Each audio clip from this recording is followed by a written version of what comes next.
Hey everybody, and welcome to Don't Copy That Floppy. I'm your host Lex. I'm your other host, Dan. We are your weekly video game news podcast, broadcasting to you live here on Chipbit Radio at chipbit.net as I adjust my headphone audio levels. It is Friday, May 20th? Yeah, May 20th. Yep, that's the one. And you're going to get some video game news today that all happened this past week, except for some of it that might have happened a little bit before. You're going to get some video game news, or you can get some video game opinions. You're going to get some video game screw-ups of various sorts. You're going to get my impressions of a game that I should have finished ages ago. And you're going to get a look at what games are coming out soon, what games just came out, all that kind of stuff.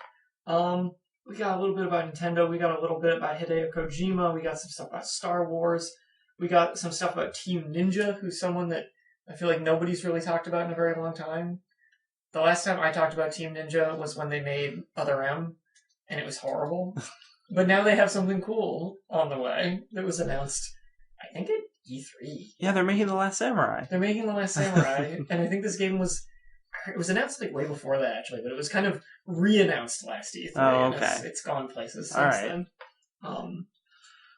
Yeah, where should we get started here? Well, before we get started, we should talk about where we can be found on social media. You're right, I forgot.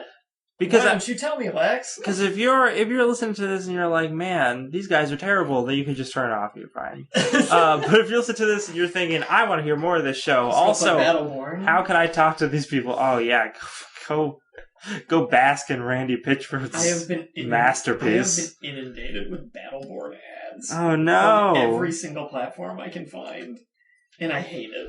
Ugh. I don't know why the world wants me to play Battleborn. I hate it so much. I hate its art style. I want them to die. But yeah, so we can be found on all sorts of social media. We can be found on Facebook, on Twitter, on Steam, on YouTube, and on iTunes. Yes.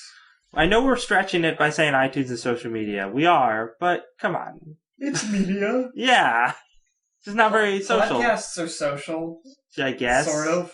Kind of. Yeah. We have an archive on iTunes as well as on chipbit.net. And we have a recent archive on YouTube. Yes. Soon to be full. I'm really dragging my blood on that one. It's fine. All of the newest episodes are definitely up there. So the last 5 or 10 you'll find there. Yeah. There's going to be some other shows starting up on Chipbit Radio soon, which will also presumably have archives somewhere. They will definitely have archives on the Chipbit site, and I assume also on iTunes. And if they decide to make a YouTube archive, they may. I don't know. But there's going to be 3. And I don't know much about 2 of them, but one of them I'm working on, and it is going to be a comic book themed podcast. So it's going to be about new release comic books and also comic book movies and different pop culture stuff. I'm doing that with my boss who used to own a comic book store, so he knows all about it. He can tell you tales of the 90s, how horrible they were. Yeah, all those 90s comics. Yeah. Put more pouches on it. Put more pouches on it. Where's Rob Liefeld? So what are we going to talk about today? First, what do you want to crack into? Oh, do you want to talk about this article I first? feel like we should just get this one out of the way. It's real fun. It's really fun. It's very opinion heavy. Oh yeah. Some opinions that I feel pretty strongly about, actually. So this is an article, Lex, that you found from May 16th on a website called Heat Street, which is heatst.com. Under their tech columns, because they do like a politics and like culture, pop culture and business things. Saying, the title of the article is pretty bluntly, why do some Polygon reviewers suck so bad at video games? Why do they suck so badly at video games? We get a lot of articles from Polygon, and I think both of us can safely say we generally find them to be a pretty well-researched, good source of video game news. The writing is solid. Yeah. They got like a good crew writing articles. But one of the things that happened with them recently, and I don't think we mentioned it, was when Star Fox Zero came out. Yes. There were several different reviews, and a lot of them were negative because of the control scheme, and that's what we had been reporting on at the time. But the Polygon one was especially silly because halfway through the review, the guy was just like, "Yeah, I got like halfway through this game, and I just couldn't play it anymore because I couldn't deal with it. So I'm not going to even give it like a full review or a rating because I didn't actually finish it, and I'm not going to finish it. I refuse to finish it." Which is not how your job's supposed to work. No, if you're a professional video game reviewer. You're actually getting paid to finish that game. I feel like as a reviewer, you are obligated to finish that game to the best of your ability. Yeah. To give a review. Like, you can't, as a reviewer, just say like, "I'm not going to give it a score." I can't actually review it. Like, just make if you really are having that hard time, just just make your friend play it and watch. And then just give it a number. Yeah. Guesstimate. Whatever. So the gist of that is like this guy dropped this game because he's like, I'm not good enough at video games to beat this video game. Essentially, like, I cannot adjust to these controls. Yeah. And to the point that I'm required to beat the game. Yeah. And we were like, okay, well, that's weird. Yeah. And then more recently, Polygon posted, and I think the original post for this was a video of the first 30 minutes of the new Doom game. The new Doom game, which just came out. Came out last week. Has been getting great reviews, and Polygon gave it a great review. I really want to play it, actually. It looks good. The more I've seen of it. Yeah. I can't run it. It's too pretty for my computer. I gotta get it on my PS4 or something. That's a good call. I don't know if my PC would be able to run it adequately either. But yeah, so Polygon posted this video, and first 30 minutes of the game. It was embarrassing. It's a little embarrassing. I don't think there's any other way to put it. It's embarrassing. Heat Street did a supercut that's about 2 minutes of all of the most embarrassing parts. If you watch this video as somebody who's played a lot of twin stick shooters, games where you move with the right or the left stick and aim with the right stick, it looks like this person doesn't know how to do that. Yeah, like the last shooter they played was like on the N64. Yeah. This looks like a person who does not understand how to use two thumbsticks at the same time. Which is, at this point in gaming, bizarre? History? Yeah, at this point in gaming history, where we are in video games right now, that's shocking. Because, like, 70% of games, at least of big AAA titles, use some sort of, like, twin stick setup. Whether it's a shooter or a third-person action game, or, like, any number of things. Like, Dark Souls uses a twin stick setup. Because this is the third generation that's been happening. As, like, the norm? As the norm. Because even before that... Especially with shooters. Yes. And the game... Oh my god, this guy just, like... He keeps running up to enemies and then just standing there. And just overshooting everything. It's embarrassing. It's really bad. And it raises the question... This demo, the person who played this, as they say in this article, is someone who earns a living playing video games and writing about them. But they play the shooter like a 4-year-old. And this is a problem not because anybody thinks that they have to be like a professional, right? No. They don't have to be like a super hardcore, amazing, tournament league player. But what they have to be able to do is represent the average player, especially if they're reviewing the game. At the very least, right? Because that's the assumption of who the review is supposed to appeal to. Exactly. But if they are not the average player and they're significantly worse at the game, then that's going to color the whole way their review goes down. And then how am I supposed to trust the review? You can't. This is a problem. Also, the other really weird thing about this is, like, there are multiple people working at Polygon. Yeah. So not only did they put someone on playing that game who clearly sucks at it, they couldn't find anyone in the office to do it, but somebody else, like an editor, looked at this 30-minute video and was like, "Yeah, we'll post that to the website." Yeah.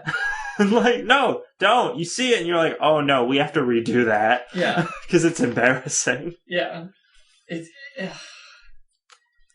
So that was strange. It's baffling to me, and I've seen other videos of press people from game review sites playing demos of things at E3 and being just off. And I mean, I hate saying this because it makes me sound really elitist, but if you work in video games professionally, you should know how to play a video game. I kind of assume that would be part of the hiring process. I would assume so too, but apparently it's not. Because it sure as hell wasn't for whoever was playing Doom here. Can I mention that it's also a huge middle finger to all of the people who love to play video games and wish they were working in video game journalism? Because then it just comes off as like, oh, but you don't have to know anything about or be good at video games to do these jobs. Yeah. You get hired based off completely arbitrary criteria, like how big your faux hawk is and how thick your glasses are. And how many friends with flannel shirts you have who already work at the place. So, is Polygon based out of Portland? Is that what we're saying? I wouldn't be surprised. No, no, but I mean, I would say that not even going that far, but just to say that, like... I'll go that far. If you're... oh, I know. No, if you're like a journalist who wrote for, like, Huffington Post or something... Yeah. If you have a better chance at being hired at Polygon and you have no video game knowledge than someone who may have worked at a less reputable news outlet, like someone who worked at G4. Yeah. Let's say that. Yeah. Like, and actually knows about video games. And actually knows about video games and has some sort of basic knowledge of news, but like they worked at G4, so not really. Yeah. But because I think in those hiring situations, the person from G4 is the person that Polygon should be hiring. Yeah. Obviously, you want to pick someone who knows how to write and has significant knowledge in that field, but the knowledge of the video game field and an ability to play well is also pretty central. It is.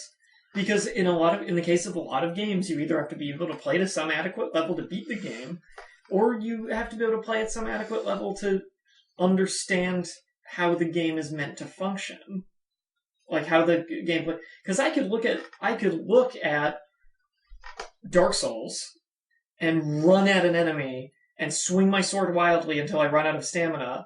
And then get killed by that enemy because I have no stamina to roll away or block attacks or anything. Yeah. And I could say, wow, this game is terrible. I couldn't do anything against that enemy. And that would be the way that someone who has no idea how to play Dark Souls might go about it. And there are plenty of Dark Souls reviews online that run like that. They run like that. But if you understand the way the built-in stamina system of the game works, and how you are supposed to tackle an encounter, it goes great. It works the way it's supposed to. And you would say, the game is difficult, but it functions properly. Yes. And, like, it is what it is meant to be. I was thinking about this because we've been talking about Hyper Light Drifter a bit over the past few weeks, because you've been going through it, and I recently just, like, sat down and kind of powered my way through the rest of the game. I've not gotten all the collectibles and stuff, but I beat the final boss. Mm-hmm. Hyper Light Drifter's tough. It's a tough game. You gotta learn how it works. As you get deeper into it, it definitely gets easier because you learn how the systems work. And that's not even what I'm going to talk about. Okay. But a lot of reviews, the point is, a lot of reviews have said this game's really hard. And I've seen some reviews say, like, it's too hard, I don't like it. I'm really upset that the game is so hard because I'll never see the rest of it. There was a specific one from, I think, Giant Bomb, or maybe somewhere else, where the person was basically saying, well, I'll only get to play up till the first boss because the game's too hard for me, I can't do it. And it's the game's fault. But one thing I consistently see said is that the story of this game is very freeform. Like, you've been playing it. Like, how would you describe the story? It's vague. It's textless. It's textless. I'll say that. It is textless and it is fairly vague. Yeah. It is told visually. It's told sparingly. And as someone who's beaten it, you never really get 100% answer of what the point is. No. There's lots of dream sequences. Or are they dream sequences? Exactly. Oh my god! We're blowing this thing wide open. But my point is, something that I have seen in almost every review I've read of Hyper Light Drifter is in the negatives column of the game. Vague story. Poorly told story. Confusing story. Seen these words used in almost every single review, and it is almost always in a paragraph decrying the negative aspects of the game, or at the end when they do that little roundup of like pros and cons, it's in the cons. Yeah. This pisses me off, to be completely frank, because it tells me that the people reviewing these games can't appreciate a story being told in this way. Yeah. A story being told with subtlety, and a story told in such a way that it requires you to pay attention to the world of the game. And where stuff is open for interpretation. And interpret it on your own. Yeah. And build something up for yourself. I saw a pretty much direct quote from a review. I'm going to paraphrase it, but it was more or less, I went to the water area, and I guess there were, I talked to a mouse guy, and he told me about, I guess the game was trying to tell me the story, but there were no words, so I was left to decipher these weird pictures. And I guess there were, mouse people or something, and then frog guys showed up, and now, I have to kill the frogs for some reason. I don't know. It's weird. It's so insultingly dismissive of what the game is trying to show you. Because as you progress through that area, you see these mouse people, flayed, tied to, posts. And when you get to that boss, I don't even remember what happens when you get to the boss at the end of that area. He's eating them. Oh, he is eating them, yeah. It's messed up. It's dark. And I feel like these reviewers, this goes right past them. And for a game that, after I played it, Hyper Light Drifter, that to me is wow, that was an amazingly told little... it was an amazing world building. It was amazingly presented. I loved it. Yeah. I adore it. I want to jump right back into the game and explore it more and try and find more little details like that. To see almost every review saying... the game's cool, but it has no story. It's stupid. And what story is there is really confusing and nonsensical. Because all I want to say is, no, you're wrong. You don't get it. You are objectively wrong about that. You are missing the point. You are completely missing the point. And I think that the way they're praising it in the reviews is frankly insulting to the developer. If I was the developer of this game, I would be flabbergasted that people could completely miss this. Well, to be fair, there are some good reviewers that recognize how interesting the storytelling in this game is. Yes. I feel like a vast majority kind of missed it, however, which is kind of sad. But it goes along with this. Is it not only questionable if a game reviewer can't play the game to a certain skill level, is it not also questionable if a game reviewer cannot properly wrap their head around the concepts that a game is trying to present them with? Oh, yeah. To get it to a little more of a cerebral place there. Are people who are reviewing Hyper Light Drifter and saying the story's confusing, I don't get it, should their reviews be taken seriously in that respect? I mean, as people who've played Hyper Light Drifter, we know that they probably shouldn't. But if I hadn't played Hyper Light Drifter, I'd be I don't know. Although then that would prompt me to watch a gameplay of it, right. And I think watching gameplay, I'd be oh no, I get it. I get what they couldn't get. Yeah. So I understand. Yeah. But and also the game is sold on its gameplay. Yeah, definitely. That stuff is secondary, but I would never call those elements of that game a negative. No, certainly not. A detraction from the game. Absolutely not. But it's actually a very good argument for why you should never just read one review of a game, especially if it's a game you're seriously considering buying. Absolutely. You should always read a variety and just try and get the better sense. So yeah. So Polygon, you gotta step it up. My hope with this Doom video, because there's also, they also posted a first 10 minutes of Doom, closer to when the review came out, and they play that fine. Yeah. So my sincere hope is that for that 30-minute thing, they just handed a controller to an intern who didn't know what was going on. I mean, they still shouldn't have been an intern there if they couldn't use 2 thumbsticks to control a shooter. But and then whoever was the editor just didn't bother to check it before it went up online. Yeah. So it's still negligent, but at least it's not as bad as the guy doing the final review just didn't know how to play the game. Because I'm pretty sure those were 2 separate people who did the review and who did that 30-minute thing. Yeah. I hope. I believe so. I think there was a thing where they posted that 30 minutes to YouTube. Yeah. And it got overwhelming negative comments and thumbs down. Shocking. So they disabled the thumbs up and thumbs down in the comments section on the video. And I was well, that's one way to cover that up. Even Ghostbusters didn't do that. And man, that Ghostbusters trailer, oof. The new one? The first one or the second one? I mean, either or. The second one's really not much better. The first one's really bad, I haven't watched the second one yet, but I've seen all these things being like, wow, the second Ghostbusters trailer is so much better than the first. And I'm kind of like, is it? Then I went to a link about it, and the link didn't actually link to the video. It just linked to an article talking about it. So I was like, yeah, I'm not going to bother tracking this down. Well, what's funny is that, and I know this is off the topic of video games. There's a Ghostbusters video game. There is, it's true. It doesn't have the original voice cast doing voices, so it's probably better than the movie's going to be. Yeah, maybe. But no, what was I going to say? When they released the second trailer, instead of releasing it on YouTube, they released it on Facebook and Tumblr or Instagram? Another social media site. Yeah. And I don't know if they've officially released it on YouTube yet. But it was because the first one was initially released on YouTube and got all the thumbs down. So they were just like protecting themselves? Yeah. Yeah. But if you go to anyone who's posted it to YouTube, like any smaller channels, and they still have a significant number of views because the trailer was such a big deal, like the ratio of thumbs down to thumbs up is still pretty overwhelming. Yeah.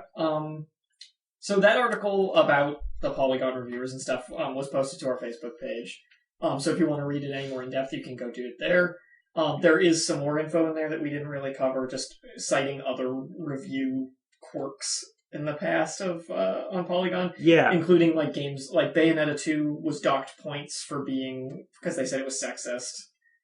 Things like that. And the article calls it out as like, oh, does this count? Like, should you put this in a review? And I'm like, I don't know. But you can go read the article. Yeah, it kind of strays away from the idea of skill level affecting how the review is. And it goes into like personal bias affecting game reviews and junk too. Your cat is climbing behind your computer desk. Yes, she is. But luckily that's not where the majority of the wires are, the side she climbed on, so it's probably fine. And I question why she even did it. She's back. She's back. So, moving on. Little video game called Neo, not Oni, which I thought it was supposed to be a pun on that, but apparently Neo means new king. Neo is spelled real weird. Neo. Nioh. Nioh, Neo, new king. Is a quote-unquote brutal action game being developed by Team Ninja. This game was announced 10 years ago. Whoa, I didn't realize it was that long ago. That long ago, and it kind of fell off the radar, and a lot of people thought it was never coming, and then last E3, I believe, they played a new trailer for it, and they showed off the Geralt of Rivia-looking protagonist fighting some demons in his samurai armor. So it's kind of like The Last Samurai. It plays kind of like a Souls game, like Dark Souls or something, but it's set in like a feudal or post-feudal Japan, I guess, probably is more accurate. And there's demons, like traditional Japanese folklore stuff going on. Team Ninja did a really interesting thing with this game, though. They released a first playable build of this action game on PlayStation Network to download for free by players worldwide. Now, initially you'd say, oh, this is a little demo.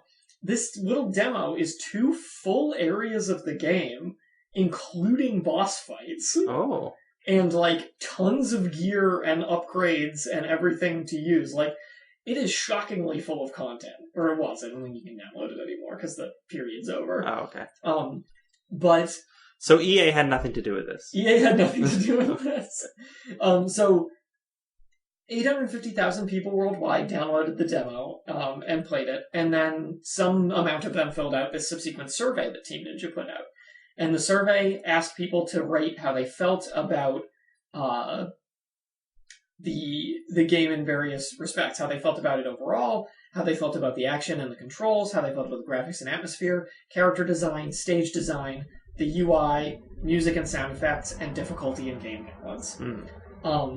I think this is a really cool idea, and I don't think I can remember a time when I've seen this done with another big title. It's so comprehensive. It's really comprehensive.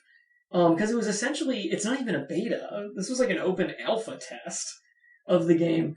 And what I'm really curious about is how they're going to take these responses to heart going forward with the development. Because the game's probably not going to be out for another year or two still. So because they're making it right now. And I'm wondering how much this is going to actually affect it. Primarily, the game's hard. It's very difficult. It's like Dark Souls hard. It's like Dark Souls hard. A lot of people saying it's even more hard. It's even more difficult than a Souls game. Wow. It is less forgiving in many respects. And from the large chunks of gameplay I watched, I see what people mean. The combat is way more in depth. You have say you have a sword.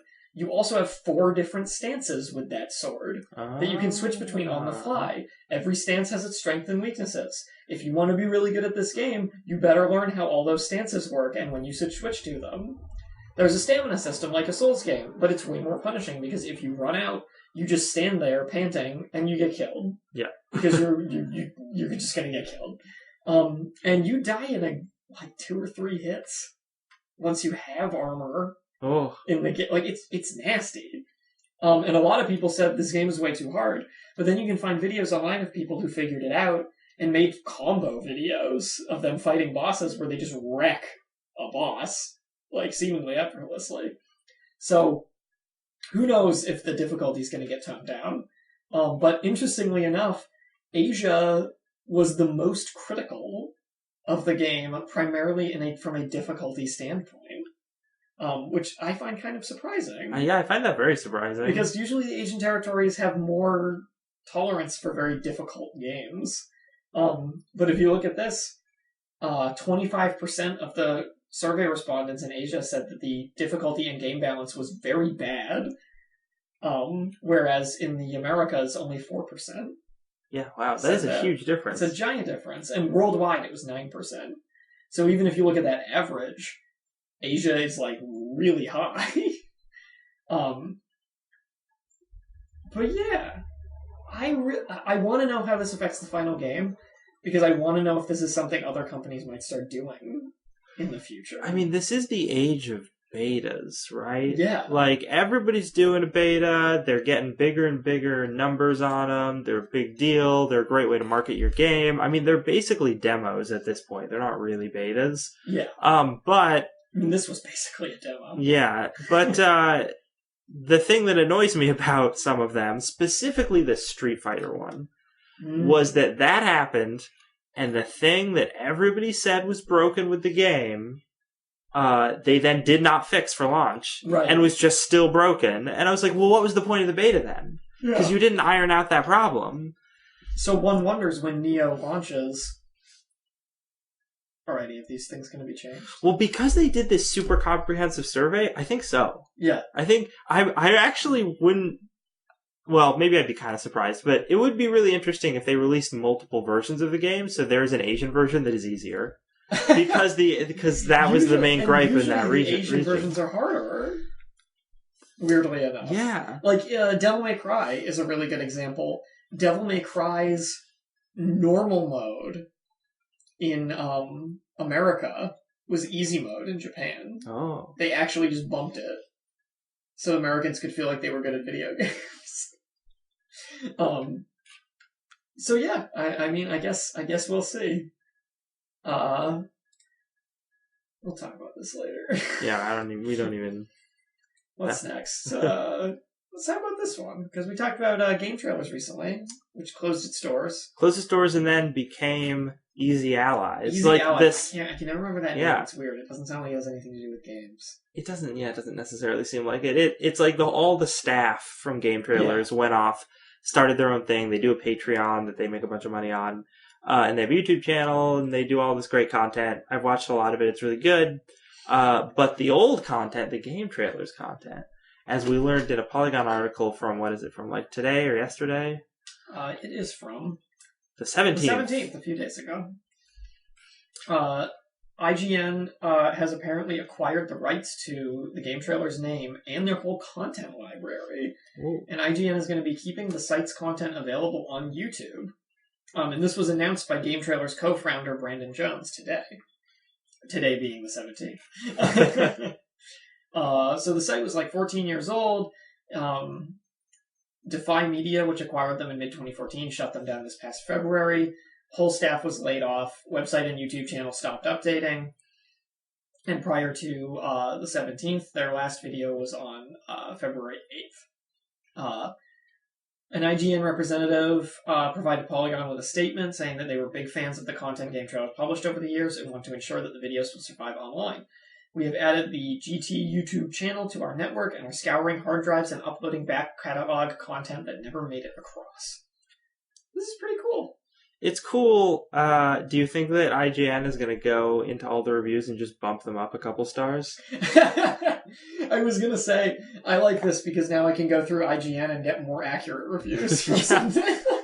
That's true. But the only thing that this strikes me as kind of a bummer with is, like, they acquired the name rights. Right. So that means they could start a game trailers show on IGN, and it would just have none of the original staff of game trailers. It would be weird. And I'm wondering, that's when we ask, does IGN have the respect to not do that? See, I don't think they do have the respect. I think they'll do whatever seems the most profitable. And maybe this doesn't seem the most profitable right now, so we probably won't see it anytime soon. It'll probably end up turning a pretty big profit for them somehow, though. Well, maybe if Easy Allies does better and better, IGN will be like, oh, maybe there is profit for that name. Yeah. Right. And then they'll do it, but they won't necessarily invite those guys, which would suck. Yeah. Because then those guys would be like, oh, so I guess we just don't get to be included in our thing. Oh, well. Oh, well. So it's a bittersweet kind of story. This whole thing reminds me, it's sort of video game related, it's sort of not. I don't know how much video game content they do. I assume a little, but not very much. Adam Sessler has a new project. Oh, does he? Which is there's this.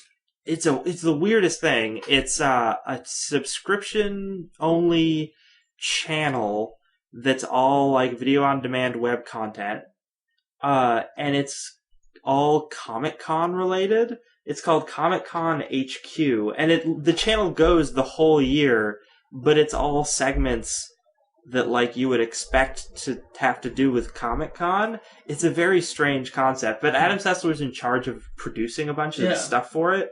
And they have a bunch of famous like YouTubers working on it who are really funny, and I've seen snippets of it, but I haven't been able to watch any full things because I don't want to pay for it. But supposedly it's pretty good. And I think they do some video game stuff. Yeah. Strange. Cool. Strange things are happening. Hideo Kojima, at his new studio, the new Kojima Productions logo. Did you like that logo? I liked that logo. It's a really cool logo. Well, guess what? That logo is now a dude. Exactly. So, Hideo Kojima unveiled this armored skull-faced being on the 17th of May. He unveiled him as a person named Ludens, who appears to be a futuristic explorer of new worlds. Yeah, he kind of looks like an astronaut knight. Yeah. He's pretty cool. He's pretty cool looking. When's he going to get his own game? So we got the first full-body look on a Twitter picture. Ludens, Kojima says, wears an extravehicular activity creative suit. Well. Though the official artwork actually reads extravehicular creative activity suit. Sure. And he's holding a Kojima Productions flag. Kojima said, we will deliver the new play in the new future with cutting-edge equipment, technology, and the frontier spirit. Well, their mascot certainly does look like the new future. It is the new future, and we are getting the new play. I'm excited. The new Kojima Productions' first title is going to be a new franchise, and a PS4 exclusive, which was announced last year. And Kojima has said previously that his ambitions for Kojima Productions go beyond just making games. Oh yeah, wants to team up with Del Toro, make some movies. He's always wanted to make movies. He said so. That's why he made Metal Gear Solid. Metal Gear Solid 4, specifically. There was that Quantum Break game that happened recently, which was kind of a combination of a show and the game, and it wasn't terrible. Maybe if he tried to do that, but it was good. Yeah, because I heard weird stuff about Quantum Break where it's like you're playing the game and then the game would stop and it would be like, now watch this episode of a TV show. Yeah.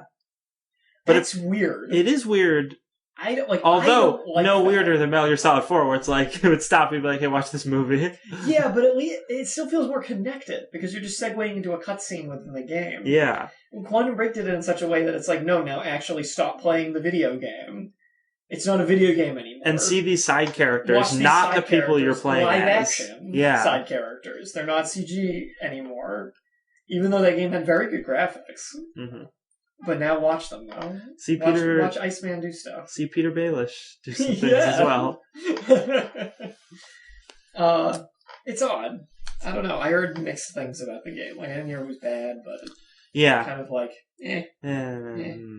I was pretty lukewarm on it before release anyway. So we went from Kojima, an amazing video game developer, to Quantum Break, a game developed kind of mediocrely, perhaps, to bad video game developers for this next story. Let's talk a little bit about Star Wars Battlefront. Oh, yeah. We talked about how Star Wars Battlefront 2 was just announced. Oh, yeah. For next year. So it'll Star Wars coincide... Battlefront 2 is going to have single player? No. Why do you think it might not have single player, Lex? Because... Do you think it might not have single player for the exact same reason that the first one didn't have single player? Oh, yes. Which is some news that just came out. So we discovered on... What was the date on this? This is from the 18th. We discovered on the 18th that Star Wars Battlefront, the newest Star Wars Battlefront, was going to have single player, but EA was like, wait a minute, you guys. We got to release this side by side with The Force Awakens Ultimate Star Wars movie. As reported by GameSpot, EA Studios Executive Vice President said during Patrick Soderlund said during an investor presentation that it was a conscious decision they made due to time and being able to launch the game side by side with the movie that came out to get the strongest possible impact. So he literally said, we skimped out on content on this game so we could make more money by launching it next to the movie. Here's the thing, though. Why would you say this publicly? Yeah, don't say that publicly. Why would you say that publicly? I mean, it doesn't surprise me that EA... It's like EA or if Konami said something like this publicly, it wouldn't surprise me either.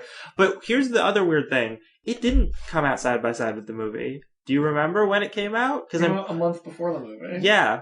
Yeah. So, I mean, I don't know how close story mode was to completion. Maybe it was pretty far off. I don't think they started it. Yeah. But if it was a question of it being like almost done, if you just pushed it back a couple weeks, it would have come out A, during the holiday season, because that's when the movie came out, rather than around Thanksgiving. Yeah. And B, would have had story mode, so more people would have been happy.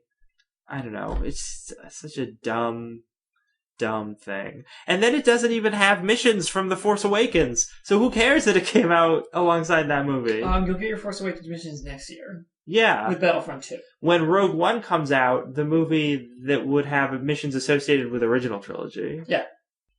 Yeah. Mm-hmm. Makes a lot of sense. Yeah. Thanks, great. Patrick. Yeah. You're a smart guy. He confirmed that future iterations will confront the single-player issue. By confront, he means that they will face the single player and beat it into the ground and never include it in the game. Shoot it with amazing particle effects. I mean, maybe they will start releasing single-player mission content as DLC, because they're not just going to include it in the game, because that would be too much to ask. But if they can find a way to make us pay for it, maybe they'll actually put it in. I love the way... So he maintained the game was a success with a broad demographic of players, which is not untrue. He also acknowledged there were complaints, including from Mr. John Boyega, of Force Awakens fame, about the game's, and I quote, depth and breadth. Mm-hmm. So basically saying, the game doesn't span a whole lot of content, there's not a whole lot of places to go, not a whole lot of things to see. Not a whole lot of leveling not a whole lot of things to do, not a whole lot of depth to the gameplay. It's pretty clear cut. Now, he then goes on to say, the depth and breadth is something that's proving to be more and more important in a world where we want $60 up front and want people to stay with us for a long time and pay us another $60 over the next year. He doesn't say that part. No. I added that because he's... That was implied. That was implied. the depth of what we offer is important. So that is why we did not include it in Star Wars Battlefront. This whole quote is baffling to me because he's saying the depth and breadth is something that's proving important. to be more and more important. And it's always been important. Well, it's always been important, and it seems like specifically for EA, it's getting less and less important judging by what they've released in their games now as opposed to 5 years ago. But then he's saying that what they offer, the depth of what they offer is important, though. Because he said so. He said so. But their games don't reflect that at all. So he says when Battlefront came out, it nailed a lot of these factors. What factors? But we got criticized for the depth and breadth of it. So they nailed it, except for the part where they didn't nail it, because everybody criticized them for it. Well, here's the thing, right? Yeah. It's become clear to me that EA, the only opinions they care about shareholders? Is shareholders. Yes. And I mean, they care about their sales. And to be fair, Battlefront sold like fucking crazy. Yeah, it sold like crazy. Can they really feel bad about it? Yeah. So the only way that I see them including a story mode in a future Battlefront game is if their shareholders specifically ask them to do it. Yes. Because the sales are going to be there either way. Well, he goes on to say, the last thing he says in this article that's quoted is, as we look at why that was, like why they were criticized for the depth and breadth of the game, we have to go back and course correct it for another version if we were ever to build it. That's such a weird quote. That sentence is really hard to piece together, to parse from businessman speak. Yeah. But what I think he means is, we need to figure out why people criticized us for this, which I can give him the answer right now, because the game lacks depth and breadth. Yeah. John Boyega said it best. John Boyega said it best. And they need to fix that for another version of the game, if we were ever making another version of the game, which they are. Because it's the sequel. So will they correct it?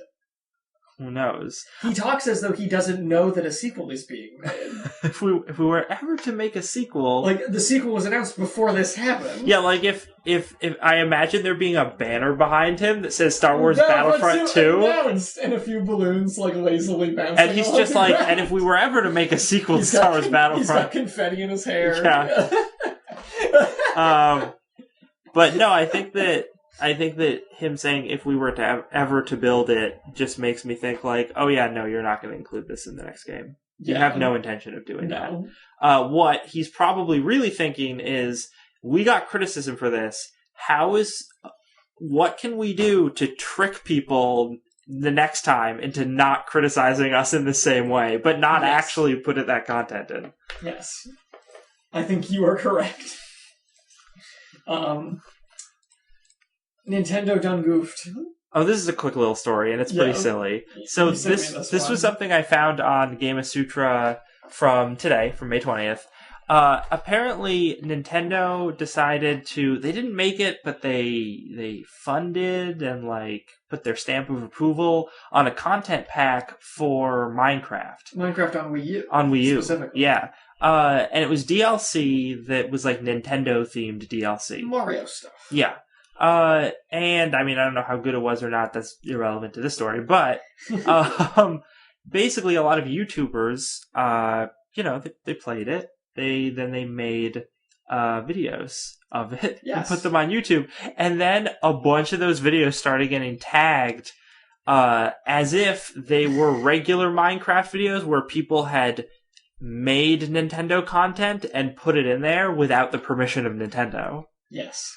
So Nintendo was cracking down on people for Nintendo licensed property. Yes. In the video. Nintendo was like, here you go, you can use this stuff. Why are you using this? Oh my god! Oh my goodness. No, but what this really was the automated system was just not brought up to date with the fact that Nintendo released this thing, so then it started tagging all these videos. Yep. I mean, Nintendo could have solved that problem by not being so stringent about all their other videos. Well, music from Super Mario 64 is included in this pack. Oh, yeah. And it says at the bottom of the article that a lot of the content ID stuff is getting brought up because of that music from Mario 64 specifically. Which makes sense, because music is one of the big things that tips those off. Nintendo is also very miserly. Oh, yeah. With a lot of their IPs. And I guess it's for good reason.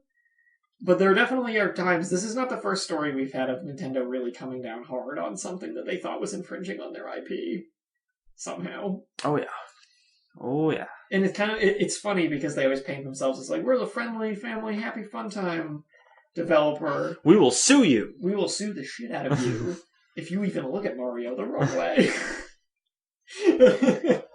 Why didn't they ever sue Ron Jeremy? I really wish that they had, because he did Mario the wrong way. Certainly. No. That lady did Mario the wrong way. Whoever was with him at the moment did Mario the wrong way. Jeremy, what a hero. A gross, disgusting creature. I mean, Dragon's Dogma has, like, an amazing character creator. Like, stellar. It's probably my favorite fantasy game character creator. Oh my god, someone made Ron Jeremy? I made Ron Jeremy. Why? I made a character because I wanted to see if I could, and I could. Of course you could. I made a character who looks like exactly like Ron Jeremy. This is just like the mad scientist argument. Just because you can doesn't mean you should. But it was so funny. Some of those cutscenes were hilarious. Especially one where the princess is hitting on you. Oh my god. And then my Ron Jeremy avatar's like, alright. Like, he was a Mystic Knight. He's like, alright, let me get my camera crew. Ready. Delightful. So, speaking of Nintendo, they want to make movies. Now, some of you may think Nintendo movies and think back to the Super Mario Brothers. Well, maybe you'll think back to Ron Jeremy, but you may also think back to the Super Mario Brothers movie from the 90s, I believe. Yeah. Which had 90s as hell. Yeah, which had Dennis Hopper in it. Mr. Dennis Hopper, Mr. Guy I can't remember the name. Oh my god, he was actually a really good actor. John Leguizamo. Not him, though. Bob Hoskins. Yes, Bob Hoskins. Bob Hoskins and John Leguizamo. Mm-hmm. Yeah, John Leguizamo, that great actor. But yeah, so... they made that movie, or rather, they didn't make that movie, but they licensed their property out for that movie to be made. Which is probably why it's been so long since we've seen any Nintendo properties licensed out after that, they decided to adopt that very miserly stance. Yeah. And with good reason. Yeah. Based off of that, I believe. It's the same reason Toho Pictures wouldn't give America a license to do a Godzilla movie since Godzilla 2000. Or whatever. Oh. Yeah. You mean Jurassic Park movie? Yeah. Anyway. But now, Nintendo is thinking, hey, you know what? If we have creative control, maybe we should get back into this. So this was something that broke... through Asahi News. Yeah. Which is a big newspaper in Japan. On Tuesday, which was the 16th? Yeah. Yeah. And it was an interview 17th. with... Oh, okay. Tuesday 17th. Cool. And it was an interview with Kimishima. Yep, the president of Nintendo. Yeah, the new president of Nintendo. Yeah. And the whole translated interview is on Kotaku. I think it's posted to our Facebook. I'm pretty sure it is. You should check it out because it's pretty interesting. But they ask him, like... he talks about how they want to make movies and they specifically want to try and make CG ones rather than live action movies. Which seems like a pretty good idea to me. I mean, a better idea than live action. This is the most Japanese interview I've ever read. Oh, really? Just the way it's phrased, even in the translated version. So, Asahi News says, in the past there was that Super Mario movie. And he says, the box office receipts weren't so good, but this time, rather than licensing, our current thinking is we like to do as much as we can ourselves. As for your partner, is that a Hollywood movie company? It's so Japanese. Something like that. It doesn't necessarily need to be Hollywood. It's so vague. Like, he's not sticking to anything. Once it's been decided where it will be, then at that time, we can talk about it. However, I want to do this together with a partner who is able to take things globally. So will you do another live-action movie? We've done that before, so probably not a live-action one. Will it be something like Disney or Pixar then? Because we have IPs, we're thinking we could also do something like that. It is something to keep in mind. Will you announce the work this year? I cannot definitely say this year. And we're currently in talks. If funds flow in this year, I'm saying I'd like to put that money to use. And I'm not saying I'd like to use it in 5 years' time. I want to implement that before then. The movie is going to be like something like Super Mario or The Legend of Zelda? I want to use an IP that is popular with everyone, but I'm not saying it's going to be Super Mario. I'm only saying we'll put out something that everyone knows well. If you're going to do a movie, I think you'd move forward with Legend of Zelda, which is especially popular. We are certainly aware there is immense demand for that one. Correct. Huge. Well, thank you for reading the entire interview segment. It's delightful. It was really good. What do you think they would go for?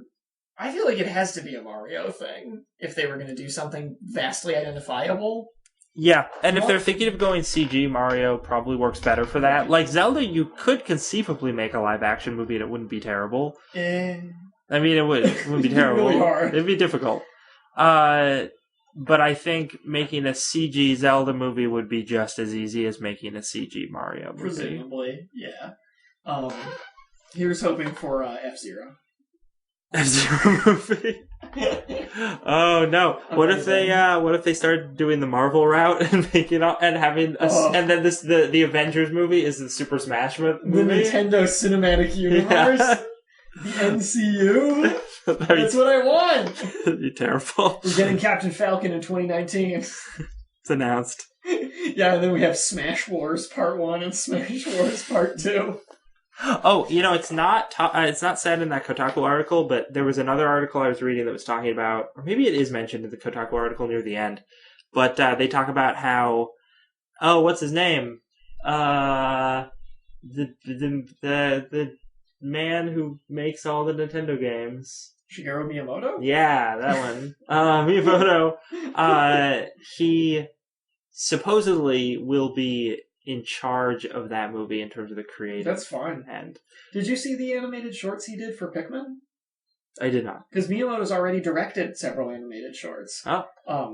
Specifically, most recently for Pikmin 3. I think he did 3 of them. Oh. And they're quite good. Well, cool. So yeah.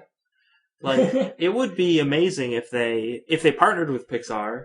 Yeah. And did this, and really, between the talent of they put the best talent of those two companies to work, I think we could see, a really good Mario movie. We also saw recently, they did a Star Fox Zero animation as well. There was, a short cartoon for Star Fox. Was it as good as the Star Fox Muppets? No. Okay. God, no. That's all I need to see. They used those puppets again! Oh yeah, I saw that. The commercial. I saw it at the movie theater. It was great. Yeah, those puppets. Use those puppets. Fox left his microphone on. They're great.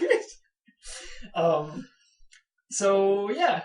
Oh yeah, next. Oh, this is a quick little thing from Game Rant. Bioware working on a new IP from the 18th. Yeah, Bioware said, "Hey, we're gonna work on a new IP." And it's probably not going to be an RPG. It's probably going to be an action game. It's going to be a MOBA game. It's going to be a MOBA. I'm calling it right now. This is going to be Overwatch Battleborn Gigantic. Oh my god, it is, isn't it? No, it's There's actually a dangerous possibility that's what there's actually a lot of evidence that it's not going to be like that. It's cool. The reason why people think it's not going to be an RPG, or no, I guess, is because they had a big shareholders meeting or something like that. I forget exactly what it was called. Investor meeting? It's shareholder meeting, whatever. Yeah. And they had a bunch of graphs up on the screen. Oh. And they were talking about how they were listing their IPs under different genres. Or rather, they were listing their IPs and then they were listing genres beneath them or something like that. And Mass Effect was associated with action game. And they were talking about, going forward and, shares of stuff. Huh. And I was like, oh, okay. And a lot of people have speculated, maybe they want... Or, I'm sorry, not Mass Effect, wasn't. It was a new IP. I just totally misspoke about that. I was gonna say what? A new IP. New IP. Yes, was associated with action game. Now I wish I had that chart in front of me. I saw it somewhere, and it's not in this article, and I don't know what I'm talking about. But the speculation is that there's going to be that they look at things like Assassin's Creed and Uncharted. Yeah. And they say we need our own franchise like those. Right. That makes sense. Specifically, I think Assassin's Creed. They cool. could. It's kind of a bummer because they do RPGs really well. Although other people cited the evidence that with the Mass Effect games, they seem to be moving away from the whole RPG thing in general, because when we saw Mass Effect 1 was really a hybrid RPG shooter. Yeah, it was. Mass Effect 1 was more RPG-ish than the other two. Yeah, that's the thing. The farther we get, the more it seems to move away. And, I mean, sort of a different story with Dragon Age. We had the first one was straight up RPG. The second one was very much an action-oriented game. The third one went back to being RPG. Yeah, because people were so upset. Yeah. So I think maybe what they're thinking is if we do it with a new IP, we won't have the kind of fan uproar of trying to take an existing IP and then change the gameplay style. Yeah. And that's fair, but I still am kind of like, nah, you guys make good RPGs. Maybe you should go back to making pure RPGs. I don't know. Yeah, maybe. Speaking of RPGs, Dark Souls, everybody's favorite action RPG, there was a Kickstarter to make a Dark Souls board game. That Kickstarter blasted past its $72,000 goal and made $5.4 million. Wow. It is now the 12th most funded Kickstarter campaign in history, just behind Bloodstained Ritual of the Night, which made more than $5.5 million.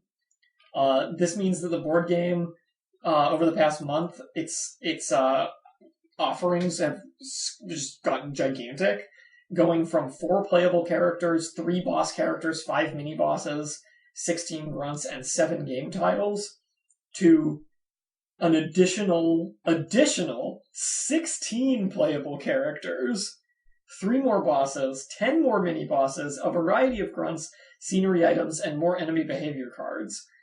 They're currently accepting late pledges for it if you want. The game's expected to ship in 2017. I was kind of at a loss about this until I found a video of it being played, because you can actually find stuff of them demoing it at cons and things like that. It actually seems really interesting. It seems very well thought out and put together. And it could be a very fun little board game. So, good for them, I say. Also, the miniatures for all the creatures and characters and stuff are really high quality. Nice. They're super, super nice looking. And that's great because all the different monster and character designs in Dark Souls are so good. And they drew bosses and things from multiple games as well. Nice. You're getting stuff from a bunch of different games, including the very recently released Dark Souls 3. So, that's very cool. We got a little more information about Yooka-Laylee, speaking of Kickstarter. Oh, nice. Rareware's kind of spiritual successor to Banjo-Kazooie, which is very exciting.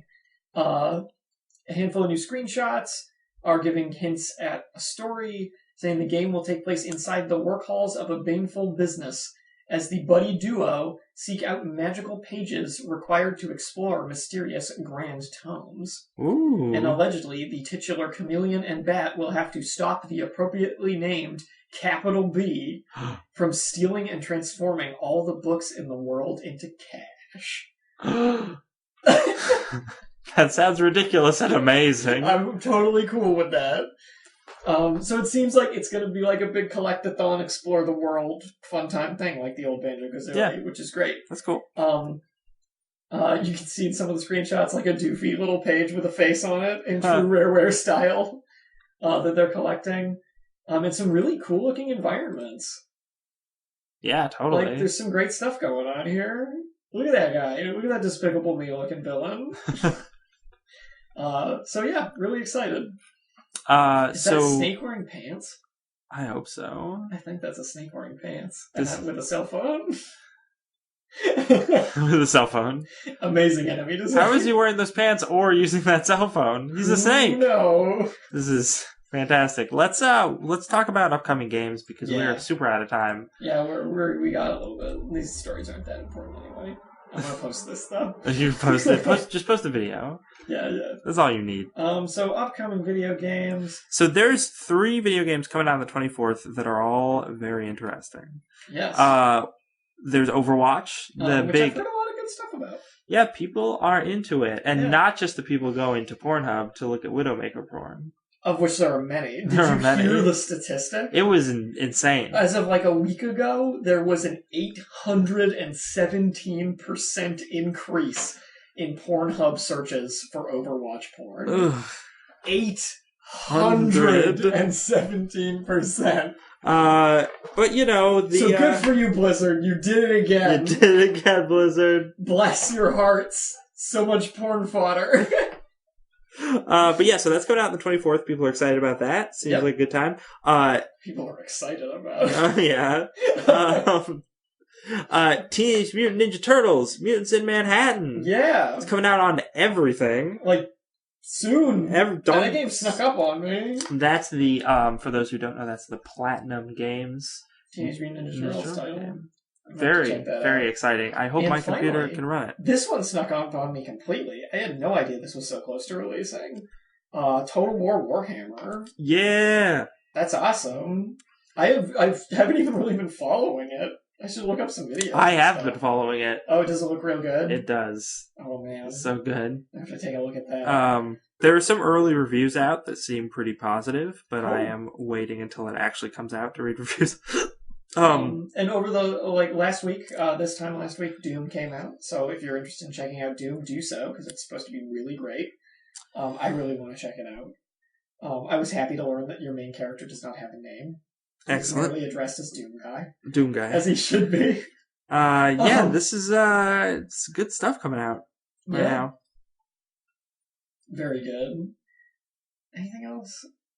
Tabletop racing, World Tour, whatever. Not really. Yeah. All right, but it's those 3. Those are interesting.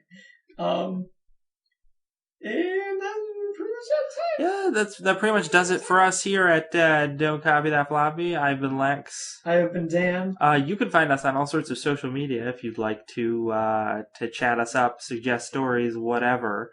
We are on Facebook, Twitter, YouTube, Steam, and iTunes. Yes, indeed. We've got show archives on iTunes, on the chipit.net website, and on YouTube. So check out all those. Oh, I forgot. I beat Undertale. This is my review of Undertale. I beat Undertale. It's super good. Okay. I am way late to the boat on this. You're a little late. If anybody is also late to the boat, go play Undertale. It's really good. And it deserved any awards it got last year, because I know it won a few. Yeah. So, that's about it. We'll be back next week, right here, same place, same channel, same radio station, Chip It Radio. Yeah. Chipit.net. Yeah. So until then, until next week when we're back, remember, don't copy that floppy.